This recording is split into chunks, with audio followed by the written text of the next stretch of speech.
En París 2024, Keishane Thompson ganó una medalla olímpica de plata por 0.005 of a second, la final más reñida en la historia de los Juegos. 2 años después, llega a Cachao, China, para su debut al aire libre en 2025, con registros de entrenamiento que apuntan a pico de forma. 6,48 sobre 60 metros contra el viento. Frente a él, Akani Simbini, que llega con 2 victorias consecutivas al aire libre y una mecánica de carrera que los analistas no pueden dejar de revisar.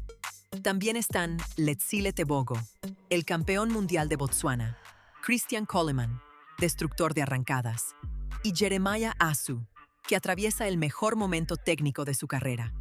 8 velocistas, un disparo, 40 metros finales que van a requerir que los veas 2 veces para entender lo que ocurrió. Mira desde el disparo y no apartes los ojos de los carriles 4 y 5.98 segundos.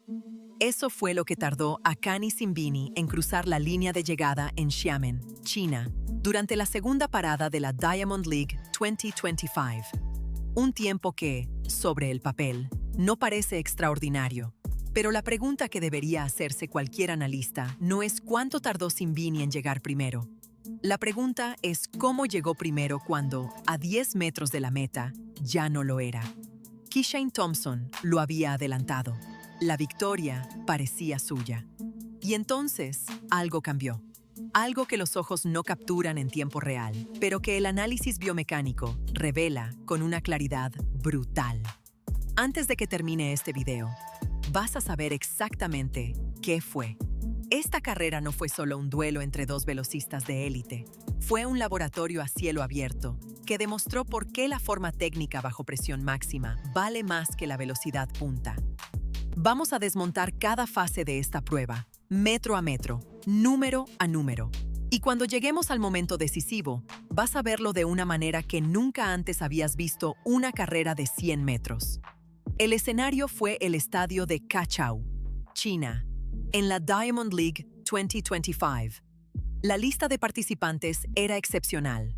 Rohan Watson, de Jamaica, quinto en el mundo en pista cubierta durante el reciente Mundial de Nanjing. Salía desde el carril 1 por segunda semana consecutiva. Emmanuel Mani, el número 2 del continente africano, ocupaba el carril 2. En el 3, Letsile Tebogo, el joven prodigio de Botsuana, que llegaba con la misión de sacudirse la decepción de un 10,2 en la prueba anterior. En el 4, el nombre que había recorrido miles de kilómetros para estar allí, Keishane Thompson, medalla de plata olímpica en París 2024, protagonista de la final más reñida en la historia de los Juegos, donde 5 milésimas de segundo separaron a los 5 primeros clasificados. En el 5, Akani Simbini, el hombre en estado de gracia, con 2 victorias consecutivas al aire libre en lo que llevaba de temporada. En el 6, Christian Coleman, el especialista de los 60 metros en pista cubierta, que llegaba con una arrancada demoledora, pero con interrogantes sobre su capacidad de mantener el ritmo hasta la línea. En el 7, Ferdinand Omanyala, el campeón africano vigente y un arrancador explosivo de primer nivel. En el 8, Jeremiah Asu, campeón mundial en sala y europeo al aire libre, que atravesaba un momento de solidez técnica junto a su entrenadora Helen James. Y en el 9, el velocista chino Xian Junye, que recibió una ovación del público local, acumulando 3 cuartos puestos en mundiales en sala, sin haber conseguido aún coronarse. La pregunta que dominaba el ambiente antes del disparo era una sola. ¿En qué forma llegaba Thompson? El jamaicano no compite con frecuencia. El hecho de que hubiera hecho ese viaje tan largo era ya una señal. Sus marcas de entrenamiento apuntaban a algo interesante. 6,48 sobre 60 metros al aire libre en contra del viento y 6,56 en pista cubierta. Números que, para quien entiende la escala de los mejores del mundo, corresponden a un velocista afilado, listo para el duelo. Pero los números de entrenamiento y los números de competición son 2 conversaciones distintas. Thompson llegaba a su primera carrera al aire libre del año. Simbini, en cambio, ya había construido una secuencia de rendimiento que los analistas empezaban a considerar histórica para este punto de la temporada. 2 victorias. 2 veces bajo el 10, con 0 al aire libre. Y en la semana anterior, en Xiamen, una demostración de aceleración en los últimos 30 metros que fue, técnicamente, extraordinaria. La pregunta real no era si Thompson podía ganar. Era si tenía suficientes kilómetros de competición en las piernas para aguantar lo que Simbini le iba a exigir en ese tramo final. Analicemos la carrera por fases. Primero, la reacción al disparo. En los 100 metros de élite, el tiempo de reacción medio entre los finalistas olímpicos ronda los 0,130 segundos. Un tiempo inferior a 0,100 se penaliza como salida en falso. En Cachao, las reacciones fueron limpias en toda la parrilla. Coleman, fiel a su perfil de especialista en distancias cortas, registró una de las mejores salidas del campo, por debajo de 0,122 segundos estimados. Omanyala también arrancó con la potencia que lo caracteriza. Pero el dato relevante no es quién reaccionó más rápido, sino quién convirtió esa reacción en metros ganados durante los primeros 20 metros de carrera. La fase de salida, esos primeros 20 metros, es donde se establece la geometría del resto de la prueba.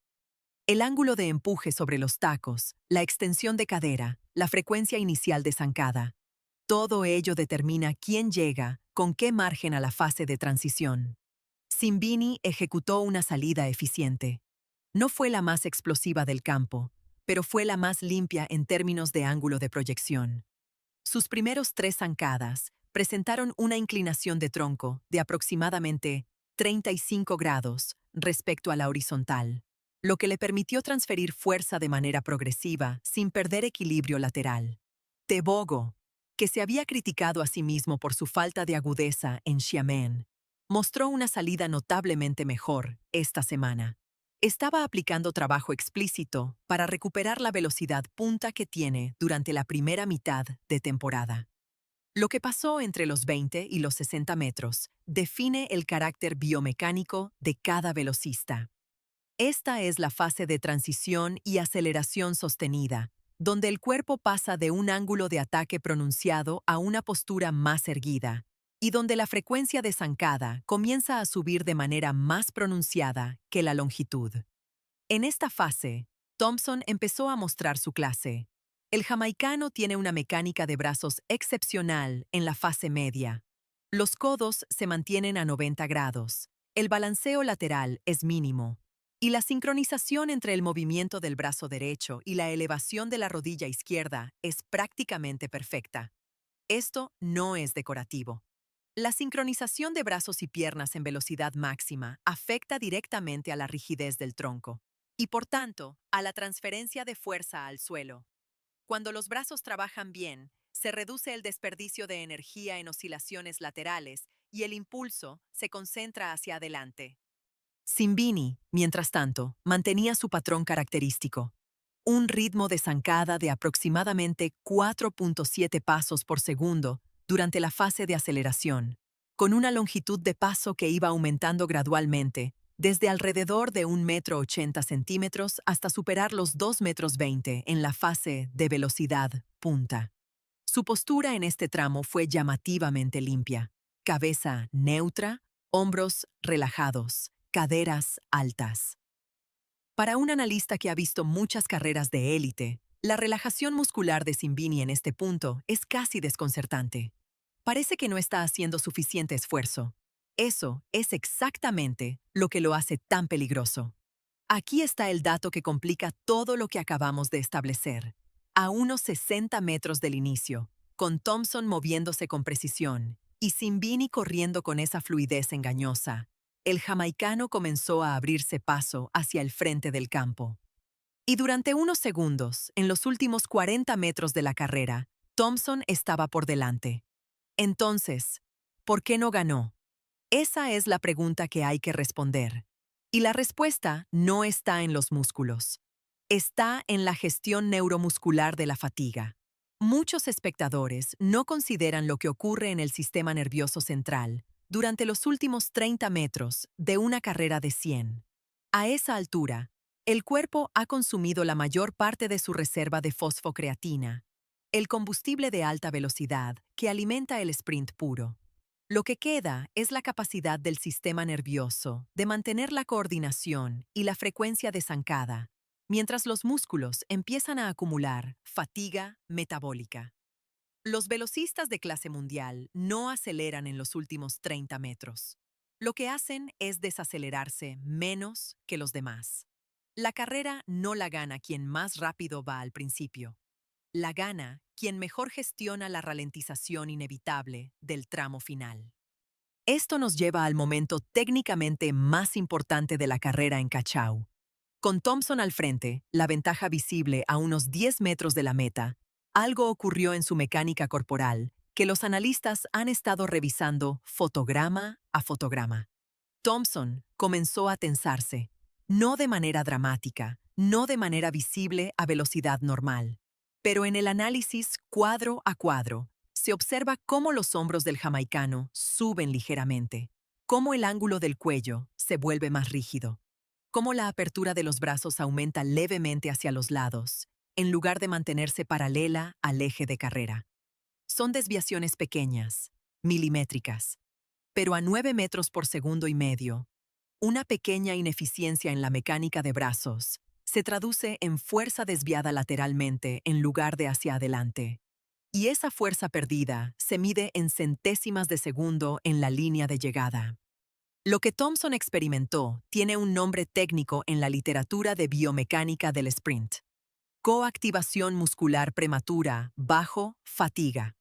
Cuando el sistema nervioso detecta que los músculos están al límite, puede enviar señales de contracción a grupos musculares antagonistas como medida de protección, creando una rigidez que reduce la eficiencia del movimiento. En velocistas menos experimentados o en primeras carreras de la temporada, este fenómeno aparece antes y con mayor intensidad. Thompson llegaba a su debut al aire libre del año. Su sistema neuromuscular no había tenido suficientes repeticiones de competición para mantener la coordinación perfecta bajo el estrés máximo de los últimos 10 metros. Simbini, en ese mismo fotograma, presentaba un cuadro completamente opuesto. Hay una imagen frontal de la carrera, tomada desde una cámara situada en la línea de llegada, que se ha convertido en referencia visual para entender la diferencia técnica entre los dos velocistas en ese instante. Simbini aparece con el torso perfectamente centrado, los brazos trabajando en el plano sagital, la mirada fija hacia adelante. No hay oscilación lateral visible en sus caderas. No hay elevación de hombros. Su cara, incluso en ese momento de esfuerzo máximo, muestra una concentración que no se traduce en tensión muscular innecesaria. Thompson, en la misma imagen, muestra esa oscilación de hombros, ese pequeño desequilibrio lateral que los biomecánicos llaman rolling, un balanceo de lado a lado que distribuye la energía en 3 dimensiones cuando debería ir solo en una. Vale la pena decirlo, aunque genere debate. Thompson fue el velocista técnicamente superior durante el 60% de esta carrera. Su mecánica de brazos en la fase media fue más limpia que la de Simbini. Su capacidad para absorber el impacto y convertirlo en propulsión fue medible. Pero llegar con ventaja técnica a los 70 metros no alcanza si no has construido la resistencia neuromuscular específica a través de repetición competitiva. Simbini ganó esta carrera porque fue el más eficiente en el momento más costoso, no porque fuera el más rápido en ningún momento específico. El resultado fue de 9,98 para Simbini, 9,99 para Thompson. Una centésima de segundo. Un margen que en la escala humana no existe y en la escala del sprint de élite es una eternidad de diferencia técnica. Tebogo completó el podio con 10,03, su mejor marca de la temporada y, como él mismo reconoció, una señal de que el trabajo de agudeza que venía desarrollando desde sus incursiones en el 400 metros durante el invierno estaba empezando a cristalizar. Coleman quedó quinto con 10,13, confirmando el patrón que ya había aparecido en Xiamen. Arrancada explosiva, pero pérdida de eficiencia mecánica por encima de los 60 metros. Asu, Omanjala y Watson completaron el campo con actuaciones competentes, pero alejadas del podio. Pensemos en esto. Lo más revelador de esta carrera no es el resultado. Es lo que el resultado dice sobre cómo se construye una temporada de sprint de élite. Simbini lleva 3 victorias consecutivas al aire libre. Pero lo que realmente está construyendo es algo más difícil de cuantificar. Un banco de memoria neuromuscular. Cada carrera competitiva al máximo nivel graba patrones en el sistema nervioso que se vuelven automáticos bajo presión. Cuando el cuerpo quiere tensarse, esos patrones toman el control y mantienen la forma. Thompson, brillante en potencial, aún está escribiendo esas páginas para la temporada 2025. ¿Cuántas carreras necesita un velocista de élite para alcanzar su pico de eficiencia competitiva en una temporada? No existe un número universal, pero los datos de temporadas anteriores de los mejores velocistas del mundo sugieren que entre la tercera y la quinta carrera al aire libre es cuando aparece la mayor estabilidad neuromuscular bajo condiciones de fatiga máxima. Thompson estaba literalmente en su primera. El hecho de que llegara a un centésimo de la victoria debe leerse como lo que es. Una advertencia para el resto del campo, no una derrota. Aquí está la pregunta que nos quedó rondando después de revisar el análisis. Si Thompson hubiera tenido 2 o 3 carreras más de rodaje antes de Cachao, ¿habría mantenido la compostura en los últimos 10 metros? Vota en los comentarios. La respuesta puede cambiar cómo entiendes el resto de la temporada Diamond League. Miremos a Tebogo, porque su carrera en Cachao merece análisis separado. Llegó aquí después de un 10,2 en Xiamen que lo dejó con cara de insatisfacción, y es comprensible. Tebogo puede correr por debajo de los 9,94. Un 10,2 es, para sus estándares, una señal de que algo en su calibración no está del todo ajustado. El análisis de su carrera en Xiamen mostró que el problema no era de fuerza, sino de velocidad de aplicación de fuerza. Su frecuencia de zancada en la fase de velocidad punta estaba ligeramente por debajo de su óptimo histórico, alrededor de 4,4 pasos por segundo en lugar de su habitual 4,6 a 4,7. En Cachao, ese número mejoró, no hasta su techo, pero sí lo suficiente para llegar al podio con una actuación que, en términos de sensación competitiva, fue mucho más prometedora. El contexto importa aquí. Tebogo viene de haber competido en el 400 metros durante la temporada de pista cubierta, y la transición de la resistencia del 400 hacia la velocidad pura del 100 implica un periodo de adaptación fisiológica. Las fibras musculares de contracción rápida necesitan tiempo para recuperar su capacidad de activación explosiva después de haber entrenado con un perfil de resistencia más elevado. El cuerpo de Tebogo, en Cachao, estaba, en términos metabólicos, más cerca de su perfil de velocista puro que la semana anterior. La trayectoria es la correcta. Si ese patrón continúa, en 4 o 5 semanas, puede estar corriendo en el rango de los 9,90. Un detalle que llamó la atención al revisar el footage. En el momento en que Thompson comenzó a oscilar lateralmente, Tebogo, corriendo en el carril 3, mostró una expresión que los comentaristas describieron como una sonrisa. Difícil saberlo con certeza desde la cámara, pero la relajación en su semblante en ese tramo final fue notoria. Esa relajación no es emocional, es técnica. Tebogo sabe correr relajado al límite, y en Cachao lo demostró mejor que la semana anterior. Para un atleta que está encontrando su mejor forma, esa relajación vale más que cualquier número en el cronómetro. ¿Qué enseña esta carrera sobre los 100 metros como prueba? Enseña que existe una paradoja estructural en el sprint corto. La velocidad punta no determina el ganador. Lo determina la capacidad de mantener la coordinación bajo fatiga. Y esa capacidad se entrena, en una proporción significativa, a través de la exposición repetida a la competición. Un atleta que corre 10 carreras al año acumula datos neurales que no se pueden replicar en el entrenamiento. El estrés de la competición, la presión del campo, el sonido del disparo, el movimiento periférico de los rivales. Todo eso activa respuestas fisiológicas que el entrenamiento solo puede aproximar.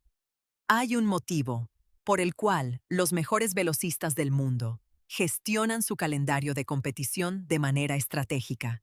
No es solo sobre el dinero de los premios, ni sobre los puntos Diamond League. Es sobre construir el sistema nervioso que resista en los últimos 10 metros de una final mundial. Simbini lo entiende. 3 carreras en 3 semanas, 3 victorias, 3 demostraciones de que su sistema está calibrado para la presión. Thompson también lo entiende, a su manera. Hay una razón por la que eligió Cachao para su debut. Quería datos. Quería saber dónde estaba. Y lo que descubrió, a pesar de la derrota, debería tenerlo contento. Estaba a una centésima, en su primer intento. La próxima vez que veas una carrera de 100 metros, no mires solo quién va delante en los 70 metros. Mira los hombros. Mira los brazos. Mira si el torso empieza a girar. Si los hombros suben. Eso es el sistema nervioso negociando con la fatiga en tiempo real. El velocista que pierda esa negociación perderá la carrera aunque haya ganado la primera mitad. Simbini ganó en Cachao porque nunca perdió esa negociación. Thompson casi la ganó. Casi. ¿Y qué pasa cuando Thompson tenga 5 o 6 carreras en las piernas y llegue a la siguiente parada de la Diamond League? Esa es la pregunta que va a definir el verano del sprint. Mantente aquí para descubrirlo. Si este análisis te ayudó a ver la carrera de otra manera, suscríbete a Peak Performance Track. Aquí es donde los números y la mecánica se convierten en comprensión real de lo que ocurre en la pista. Deja en los comentarios qué aspecto técnico te gustaría que analizáramos en el próximo video. Nos leemos.